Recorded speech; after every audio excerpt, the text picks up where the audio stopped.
we're going to start out with Coach, and then we'll have the players afterwards. So with that, we'll open it up to Coach. Okay, good to see everybody. I appreciate you guys being here and seeing your faces here on Zoom. And it's a great day for football. Just want to express condolences to Coach Belichick and the Belichick family for the passing of his mother, Jeanette. That's a sad day.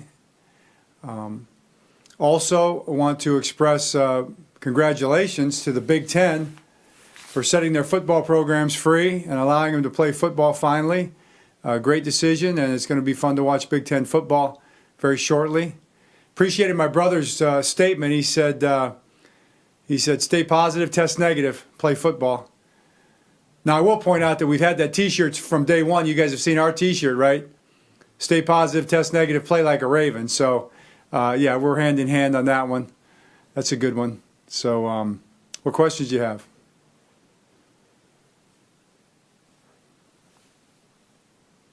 Hey, John, Dave Ginsburg. How you doing? Doing good. Good to see you, Dave. Curious. Good. What makes Mark Andrews and Lamar Jackson such a force? Lamar gives credit to Mark for getting open, and Mark gives credit to Lamar for getting the ball to him. Is it just they work hand in hand together well? Absolutely, and rightly so. You know, to give credit to one another. I think they both are very talented, and they both have a very good feel, you know, for the game and the passing game specifically. And then they have developed, I think, a good feel for one another and how they're going to react in different situations, and that's what you're seeing, I think, show up on the field. Hey, John, Kirk McEwen from 98 Rock. Because of the not being a preseason, the rookies haven't traveled at all. What challenges does that present with, headed to Houston, if any? Yeah, it's a challenge in some ways. I mean, the teams that traveled last week had to deal with it. The teams that travel this week for the first time will have to deal with it for the first time. So we're very confident in the people that organize all that for us. Bob Eller, Dick Cass, and Joan, and Megan. We have an amazing group of people that organize for us. David Goslaw and others. So we'll be fine. Hey, Coach. Ty Carpridge with SI. For the Texans, look at a guy like Will Fuller, who's probably the number one guy now that Hopkins is gone. He had a big game last week. I think he had over 100 yards receiving. Not a big guy, but an aggressive guy. What do you see from him? Yeah, he is. He's a guy that since he's come into the league out of Notre Dame there, he's a high yards per catch guy, and he's also an excellent contested catch player. He's one of the best in the league at taking away contested catches. You see back shoulders and things like that. So he's a go-to receiver for sure. Very talented, very fast. Definitely someone that we have to mark. They have a number of good receivers. I mean, they have 4 really good receivers that are all high-end receivers in the National Football League. 2 excellent tight ends and 2 running backs that are excellent receivers. So they've got a lot of weapons in the passing game to go with DeShon Watson.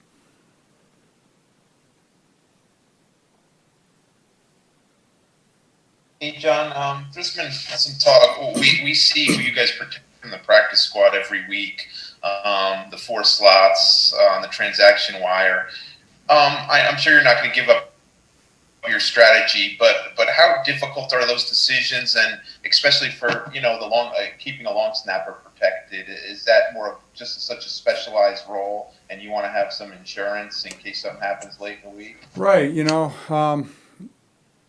I don't think, to be honest with you, it's not too much to it. I mean, they're not really that protected. You can lose them on Monday or Tuesday, so how protected are they? Who's going to bring a guy in on Thursday, Friday, or Saturday to play on Sunday? I don't really know how that's going to work. So you can't protect them until Tuesday, after Tuesday. So I think it's much ado about not much. The snapper may or may not be protected this week. I guess if you lose your long snapper late in the week, it's nice to have a snapper because, snappers are kind of, you don't really have a backup per se. That's a thought there. That's why we kept Nick on the practice squad. But whether you protect him or not, I don't think it really matters. Hey, John, this is Aaron at Penn Live. We saw DeShon Elliott make that one play where he came in on Sunday to make a tackle. But in terms of coverage, how did he look in expanded role, and how important is he when you're playing a creative quarterback like DeShon Watson. Yeah, excellent point. You know, he played well, and he was in good position, had really good feel. I thought his spacing and his eyes were excellent. Flew around, played fast, and it's going to be so important. I mean, that's exactly right. I mean, you've got our safeties on top of different coverage calls and tools that we use, and DeShon's back there quite a bit, especially in the 3-deep stuff. So whether it's man or zone in the single high stuff. So with Watson running around and the things he can do and extend plays and the throws he makes on the run, it's going to be very, very important. It's going to be a big part of the game. Hey, John, this is Childs at the Sun. When you looked at the efficiency of your run game on Sunday, it wasn't quite where it had been for a lot of last year. Did you see anything concerning there, or was it something where the overall offense was working well, so you didn't worry too much about it, or what was your kind of assessment of that part of the game? Yeah, I mean, I think it's week to week, you know, and gosh, if everything was, if you had maxed out every stat on every aspect of your offense, you'd probably have like 800 yards, right? I mean, you've got to do what you do against what you're being faced with, and sometimes the circumstances of the game play in. So I think we have a lot to get better at in a lot of areas. So, you know, the run game, the pass game, protection, you name it. Every single guy on our team and every single coach on our team, including myself, have plenty to look at to improve upon and build on going forward. So we're a long way from a finished product. We're not even close. We've got a lot of work to do in every area. Hey, John, this is Jameson. Ronnie Stanley's in his 5th-year option.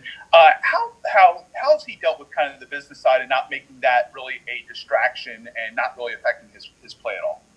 Well, I mean, you know, you've asked him that question numerous times, right? And I think he's answered it really clearly, and that's how I look at it. I haven't seen any effect at all. I think he's working hard and playing hard, and his attitude has been very good, like always, and Ronnie's been Ronnie, which is just what you expect from a pro like Ronnie. Hey, John, it's Aaron. How are you? Hey. John, when it comes to DeShon Watson and his ability to escape pressure, what have you seen from him just in terms of his ability to improvise and make adjustments on the run, even when he is under some pressure and duress? Right. Hey, Aaron, good to see you, by the way. Not used to seeing you on this call. Well, you know, one of the best in the league, and that's what he does. I mean, he actually, you know, holds the ball longer than anybody in the league. I think their offensive line does a good job. The scheme is part of that, but it's really mainly him, and he does it to create opportunities for the pass game. And you know, he'll throw it to anybody. He'll throw it deep. He'll throw it short. He'll throw it to every different receiver. You saw that last week, and he'll run. So it's a big concern for a defense, a major problem for any defense, and we're working to try to figure it out this week. All right, guys, we have time for 2 more for Coach. John, this is Kevin Richardson with the Baltimore Sun. With Tavon Young missing a full season last year, how'd you assess his play this past Sunday? Thought he played well. Yeah, thought he played like Tavon, didn't miss a beat from 2 years ago. Fast, blitzed well, tackled, quick feet. You know, his tight coverage. He played well. He looked great. I was happy with it. Not unexpected. He'd been practicing that way all along, so just as we expect him to play. Hey, Coach, it's Jerry Coleman. Let's end on a light note. Since the Big Ten re-voted, this may not go over well with my colleagues. Any consideration in the pandemic era to maybe shifting your Monday press conference to an earlier time or perhaps a later time, like, I don't know, 11 or 4 p.m.?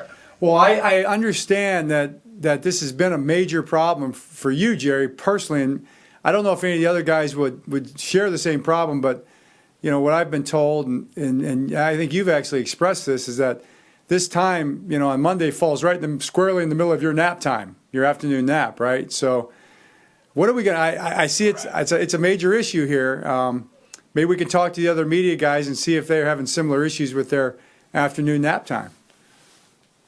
Well, I don't think they have the same schedule as me, but I'd be up for a revote secretly, just like the Big Ten. All right. And with that, we will end it. We'll send you guys to a waiting room. We'll have Mark Andrews right after this. All right. Thanks a lot, everybody.